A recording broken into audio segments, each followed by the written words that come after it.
Okay, good evening, folks. Thank you so much for joining me this evening, and welcome to our new college residence Dawn recruitment information session for the upcoming 2022-2023 academic term. My name is Dylan Williamson, and I work at New College as the Assistant Dean Residence Life. In my role as the ADRL, I work to oversee our whole residence life portfolio. So that includes everything from our curricular model, which we'll chat a little more about later, all the way right down to supporting our Dawn team and all of the students living in residence here. So we'll go ahead and get started here just in the interest of time. So here's a bit of an outline for where we're headed this evening. First, I'm going to begin with an acknowledgement of the land, or more casually known as a land acknowledgement. I'm then going to chat for a bit of an introduction to New College. Then I will share with you a bit about the Office of Residence and Student Life, so who we are and what we do. And for folks who may not be familiar, this is sometimes referred to as ORSL. So if you hear me saying ORSL throughout the presentation, that is what I am referring to. I will then chat with you about the residence community and demographics here at New College. We'll chat about the residence curriculum, and then we'll chat about the Dawn role and the Dawn application process as well. Finally, I will end things off by asking for folks if they have any questions, which I'm happy to answer at the end. So feel free to pop any questions that you have into the chat for the presentation, or afterwards, I'm happy to take verbal questions as well for folks. Before I begin with the land acknowledgement, I did just want to share a couple of tips for us to make this an optimum experience for everyone involved. So I do have a couple asks for folks in the room here. First, could you folks ensure that you are muted throughout the whole presentation so that way there's no background noise that's disturbing us as a group? Beyond that, please use your preferred name so that I can address you or call on you appropriately if you'd like to speak or have questions at the end. As I mentioned throughout the presentation, if you have questions, feel free to write them into the chat. And then once again, there will be the question and answer period at the end after I speak through the residence information for you folks. So I'd first like to begin our presentation this evening with the land acknowledgement. Land acknowledgements are seen by some as a necessary first step towards honoring the original occupants of a place, and they serve to help Canadians recognize and respect Indigenous peoples' inherent kinship beliefs when it comes to the land, especially since those beliefs have been restricted for so long. It's important for me as a settler on this land to acknowledge my own privileged positionality and relationship with the land. I do identify as a queer white male of British, French, and Scottish origin. Although I do not know when my ancestors immigrated to Canada, I do acknowledge that it's likely that my ancestors played a role in the colonization of Turtle Island and the subsequent cultural genocide that has transpired, and thus it's important for me as an individual to work alongside others towards reconciliation and repatriation. While we are meeting today on a virtual platform, I would like to take a moment to acknowledge the land that I call home. Today, I'm presenting to you from Toronto, Ontario, a city which is part of Treaty Number 13 that was signed with the Mississaugas of the Credit in 1805, and the Williams Treaties that were signed with multiple Mississaugas and Chippewa bands. Although I call this land my home today, it's important for me to acknowledge that I am a settler on this land, and that this land has been home to many Indigenous peoples, including the Huron-Wendat, the Mississaugas of the Credit, and the Seneca for many years.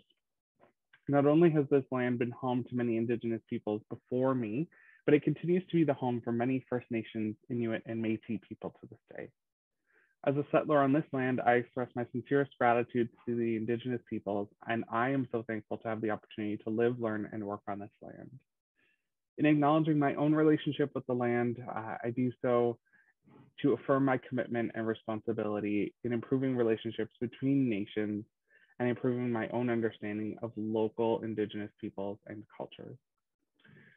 I would encourage you all to think about the Indigenous peoples of your own homes, whether home is somewhere in Canada here for you or somewhere across the world, and to reflect on your relationship with these individuals. That being said, I would also encourage you folks to explore the diverse Indigenous communities and cultures that we are surrounded by here in Toronto, and to really reflect on your own relationship with this land now that you folks are here in Toronto. So thank you very much. I will go ahead and get us started here. So let's chat a bit about New College by the numbers. So these are some demographic statistics from 2018 I will say that since these numbers are from 2018, it is likely they have increased since then. And I can share that some of these numbers have for sure increased since 2018. So in 2018, New College had 5,955 students. As you can imagine, that's a fairly large number. We are the largest division on the St. George campus. We had 43% international student population and 38% of folks identified with English as a first language. Conversely, we had 62% who identified with another first language. And in 2018, there were just over 1,000 graduates at 1,040. And finally, the last statistic here that you'll see in the bottom right-hand corner of the slide is that New College students come from over 100 countries. Now, I mentioned that these demographics have likely increased. One demographic that I can 100% share with you has increased since 2018 is our international student population. So that being said, we will chat more about resident-specific numbers in a little bit, but this is the New College high-level overview of this statistics and numbers. So a bit about our office, the Office of Residence and Student Life, also known as ORSL. So ORSL contributes to the academic mission of the college and facilitates students transition in, through, and out of their experience at the University of Toronto. We do embrace our responsibility in helping students become and continue to be engaged participants in the world around them. So let's take a look at our guiding values, which are a critical framework. So these are our guiding values here. So we have collaboration, being equity grounded, innovation, openness, personal growth, and being student-centered. So with respect to collaboration, we're collaborative, prioritizing reciprocal relationships and storytelling with students and our college and community partners. We are equity grounded in that we are committed to an equity that recognizes, supports, and responds to the diverse histories and lived and marginalized experiences of students in many communities. Innovation, we are innovative, remaining grounded in best practices and creating new priorities to anticipate the needs of current and incoming student communities. We are open and honest in our communication, which prioritizes the needs of students. With respect to personal growth, we challenge and support students in developing personal growth through self-awareness and community accountability. And we are student-centered in our approach, and we strive to build students who are engaged and active participants in their many diverse communities. I said we'd take a moment and then we would look at our residence community by the numbers. So let's take a look here. We have around 880 students who are organized into 20 houses across our 3 buildings. So our 3 buildings here are Wilson and Wetmore Hall, and then we have 45 Wilcox just across the street as well. We have mostly first-year undergraduate students. So you can see here that our residence life programs focusing on social, cultural, wellness, and academic development. We had over 302 residence life programs that focused on those. We do have approximately 75% of students who are first-year students in our community and approximately 25% who are upper year. I would say that these numbers do shift year to year depending on our admissions numbers, but this is roughly where we hover. Our residents are primarily from the Faculty of Arts and Science, or FAS, with representation from the applied sciences and other professional faculties. So for example, engineering, architecture, etc. We do have 20 residence houses, as I mentioned, and in each house, there's approximately 40 to 50 students. Our houses offer mixed communities, so we have non-gendered, non-program specific, or year-specific communities. We do have some gendered communities. So for example, we have a women identifying community and a men identifying community as well. We have over 32 countries that are represented in our residence community. And as I mentioned, we do have 21 residence DOMs who act as community builders in our community here. So our mission is really what drives us here in residence. So this is the mission for our educational program here. So the New College Residence Life program prioritizes a safe and supportive residence experience where students can recognize and value their diverse strengths and utilize them to grow academically, explore their personal story, manage their varied transitions, and purposefully engage with their community with respect, responsibility, and reciprocity. Let's dive into the curriculum a little bit more. So let's chat about residence education and what it really means to have a curricular approach, and specifically our curricular approach here at New College.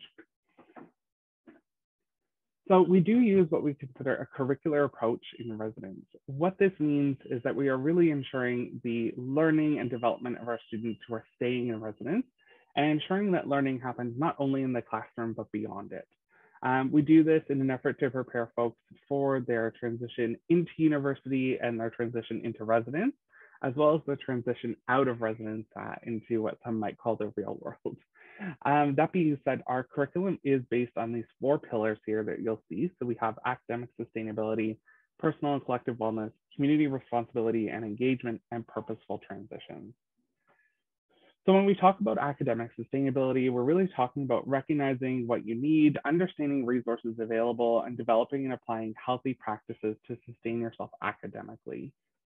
As we shift over to personal and collective wellness on the right-hand side there, we talk about honoring your whole self and sustaining a balance of personal and collective wellness, which includes but is not limited to your mental, emotional, physical, spiritual, financial health, and relationships.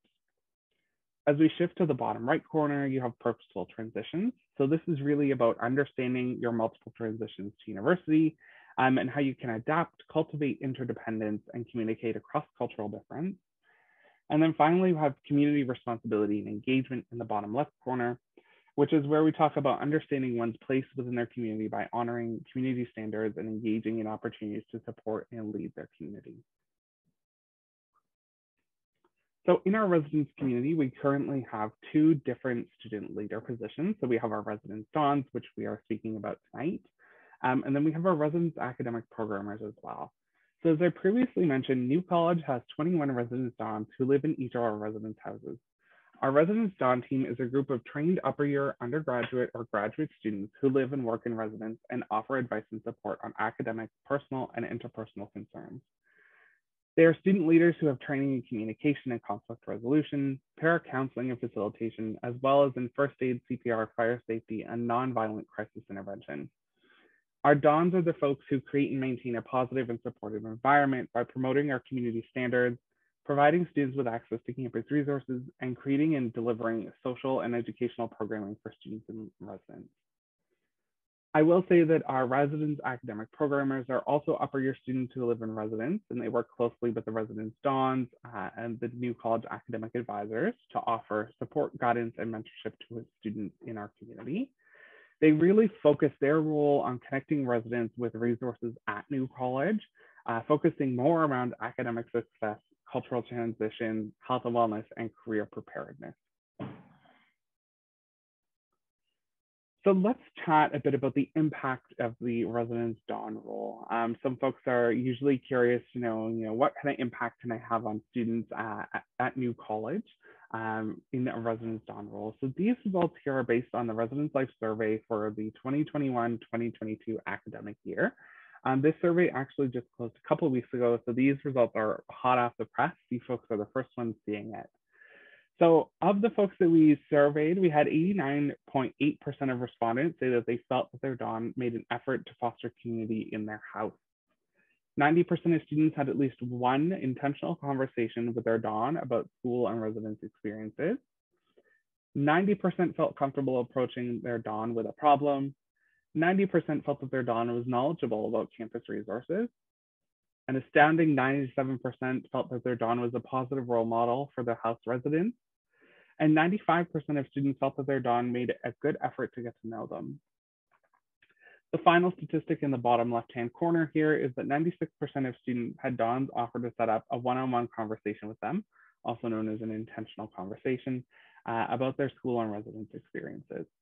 Now, one thing I do want to highlight here is that you might notice there's a bit of a disparity between the number of students who did have an intentional conversation and the number of students who were offered to have a one-on-one conversation.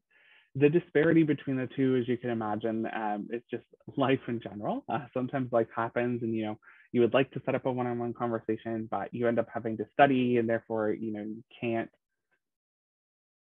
take that time to meet with the don and share your experiences, or something else happens that leads you to not being able to do that. So that's where that disparity comes from. So the Dawn role, I did just want to highlight that their new college residence Dawn role is a unionized position that is represented by the USW Local 1998 College Residence Dawn's Bargaining Unit. For folks who are here at this information session and have been here historically, you will notice that this is new from previous years. Let's chat a little more about what the Dawn role encompasses. So there's a bunch of words on the screen here for you folks to view. So we have challenge and support, programming, community building, safety and well-being, group facilitation, pair counseling, and student leadership. These are all different aspects of the Dawn role. So programming, we chatted a little bit earlier about the curricular model. So in the curricular model, you're facilitating some of that social programming for students. We are giving you facilitation guides on how to run house meetings with your students. When we think of that kind of lens into community building, when we think about challenge and support, of course, being there for students when they have questions or concerns and supporting them through that, but also challenging them. So for example, if you have two students who live in a double room and they're experiencing a roommate conflict, really challenging them and encouraging them to deal with the conflict on their own before having you step in as Dawn.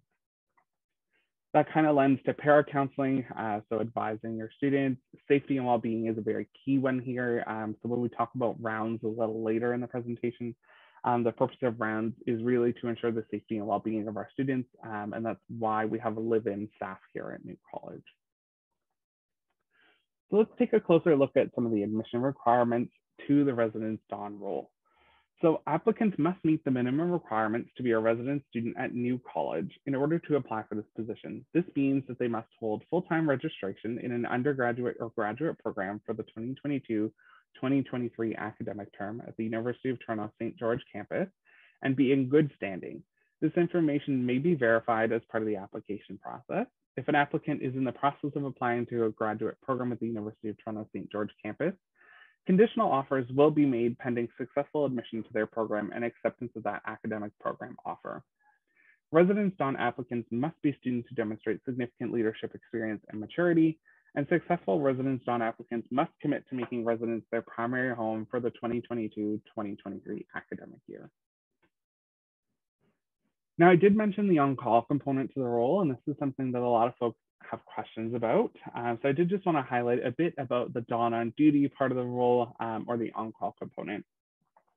So there is a nightly on-call Dawn on duty system that ensures the safety and well-being of our residence community. Typically, as a Dawn, you could anticipate being on call between 3 to 6 nights per month per Dawn. The schedule is determined in advance and does take into account your availability. So really book off requests and your academic timetable. And on-call shifts run from 8:30 p.m. till 8:30 a.m. It is expected that the Dawn on duty is physically present in residence from 8:30 p.m. till 8:30 a.m.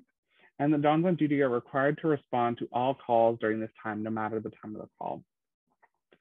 There are 2 Dawns who are on duty each night. They're each provided with an on-call phone, a backpack, which includes first aid kits, PPE, etc.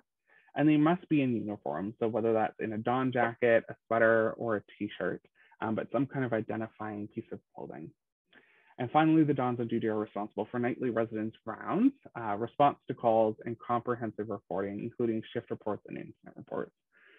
Don't get hung up on what a shift report or an incident report is at this stage of the game. What I will say is that you are provided with training for this during our August training program, which does happen before the students arrive so that you're prepared to see what that looks like. The big question that a lot of folks have is about remuneration or compensation for the role. As this is a unionized position, compensation is governed by the collective agreement. And so you'll see here below, I've listed some of the specific articles in the collective agreement that speak about remuneration. So in Article 18.1, we have wages will be paid in recurring equal monthly installments over the period of employment for the residence Dawn equal to 75% of the fee for a standard single room and 100% of the fee for the highest level meal plan, if any, in the residence where the residence Dawn is employed, as established solely and absolutely by the college, less applicable deductions. This amount will be prorated for any period of residence closure, so for example, December or January, or any partial month of employment. Furthermore, in Article 18.3, for the month of August, a payment of $500, less applicable deductions shall be made in addition to the recurring payments set out in Article 18.1 and if applicable, Article 18.2. One other specific part of the agreement that's important to highlight here, but I don't have on the slide, is Article 18.4, which is regarding the consent for deductions as well. And what I will do at the end, once I finish presenting, I will drop a link in the chat for you folks to that agreement so that you can have a look through it. But what does this all mean in more simple terms, or like what could you say is happening for housing, questions like that. So what it all means is that you are guaranteed to have a single occupancy suite in one of our 3 residence buildings from the beginning of dawn training to May 1st, 2023. This dawn suite is furnished with the basics, so it does have a couch, bed, dresser, and it consists of a living room, bedroom, private bathroom, and a kitchenette. So let's chat about the application process and timeline. Applications are now open. They just opened today, actually, and they are open until February 6th, 2022 at 11:59 p.m. You can go to the link uoft.me/rlhiring2022 to find an information package, the application itself, and more information on the timeline. The application will include some basic information from you folks, as well as responses to questions. We do require a resume for all candidates and a transcript for any non-U of T students who are applying for the Dawn role. On February 14th, 2022, we will be giving round 1 notifications. So this means that folks will be invited to our first round of interviews. The first round of interviews will consist of a video interview through an online platform called Video Ask. So you will be asked to record answers to 3 questions and submit them using the Video Ask platform. A link will be provided, but an internet connection is required for this step. Each response has about 3 minutes. You will have multiple attempts. You can keep notes, but you will have to complete the interview once you begin. This will be due by February 27th, 2022. Moving beyond that, we will make announcements and notify folks who have been invited to the round 2 panel interview on March 7th, 2022. So panel interviews will take place between March 14th and 31st, 2022, and they will be conducted using Microsoft Teams. These panel interviews will include the Dean of Students, myself, the ADRL, our Residence Life Program Coordinator, and our Residence Life Coordinator. It will include a series of behavioral questions and role play questions. It'll be about 20 to 25 minutes in length, and you will get to select your slot, but the slots will be first come, first served. After the process has concluded, we will look to making offers in early April 2022, and we will expect a common response date by April 15th, 2022. So that brings me to the end of our presentation here. I'm going to open it up for questions for folks in just a moment here, but before I do that, I will stop recording. I did just want to say thank you folks for being here once again, and really for expressing your interest in the Dawn position. Our student, staff, and our community here at New College wouldn't be what it is without you folks.